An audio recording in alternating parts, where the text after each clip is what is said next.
FIFA decided long before decision day that it loves Lionel Messi and Inter Miami Arace. On June 3, 2 days after the crew, racked with food poison players, lost the CONCACAF Champions Cup final in Pachuca, Mexico then crew president/GM Tim Bezbatchenko posed a question, and it went something like this: doesn't MLS have to give us the at-large bid? I mean, we won MLS Cup, right? Champions Cup final, right? Don't we deserve it? Bezbatchenko was referring to the at-large bid that goes to the country hosting the 2025 FIFA Club World Cup, which is the United States. The person on the other end of the telephone suggested that, no, the league is not inclined to hand anything to the crew, and you could look it up. Bezbatchenko is from Columbus and he should know better.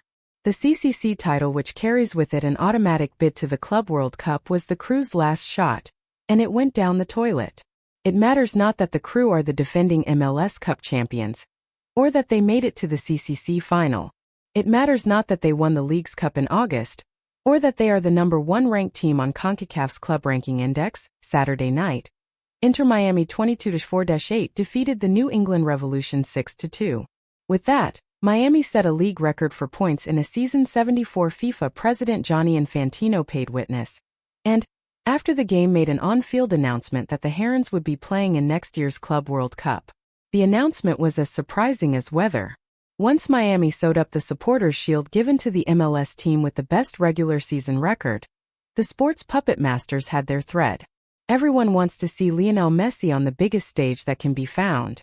FIFA wants it, CONCACAF wants it, the television rights holders want it, the world wants it. Of course, MLS Commissioner Don Garber could only make suggestions to FIFA.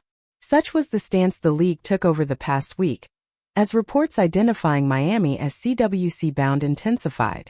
The next time Garber is in Columbus, if he doesn't get stuck in traffic, he will tell the fans here how he fought like hell to make a case for the city, but alas, he could not save the crew.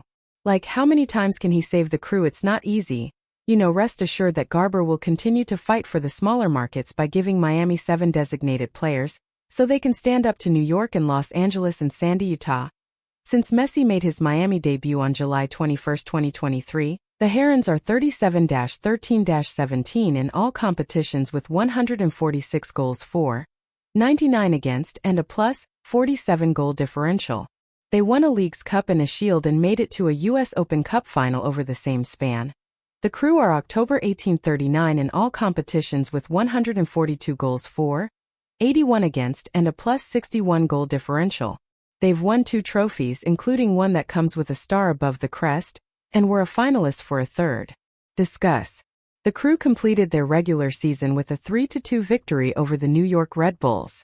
They wrapped what was one of the finest campaigns ever waged by an MLS defending champion.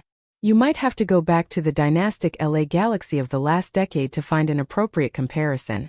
The crew have played 47 games in all competitions, not counting a friendly against Aston Villa, since February 27.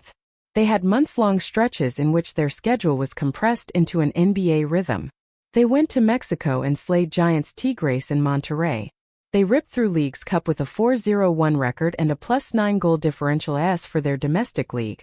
The crew, 19-6-9, set franchise records for victories, points in a season 69, and goal differential, plus 32, which led the league. Among other things, they were the best defensive team in the league last year, and one of the best, perhaps even the best defensive team this year. And they play defense going forward. It's crazy. The crew's underlying numbers say they are beasts when it comes to generating expected value. Their XGD/90, or expected goal differential per 90 minutes, is plus .044, is tops in the league. Miami, on the other hand, is basically an average team by XG, said Elliot McKinley of American Soccer Analysis.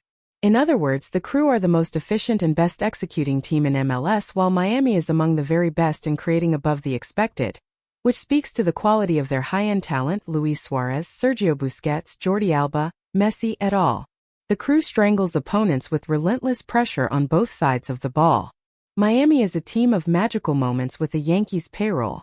As decision day drew to an end, the two teams finished first and second in the Supporters' Shield standings.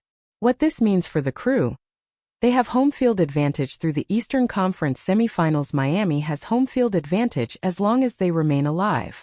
If form holds, We could see hell is real in Columbus in the conference semis, and a Crew Miami conference final in Fort Lauderdale with the winner holding home field advantage in the MLS Cup final.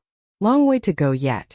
Can you imagine the Crew getting past Cincinnati and Miami and hosting another MLS Cup title game? FIFA and Garber won't truck with that. Enjoy this, Columbus.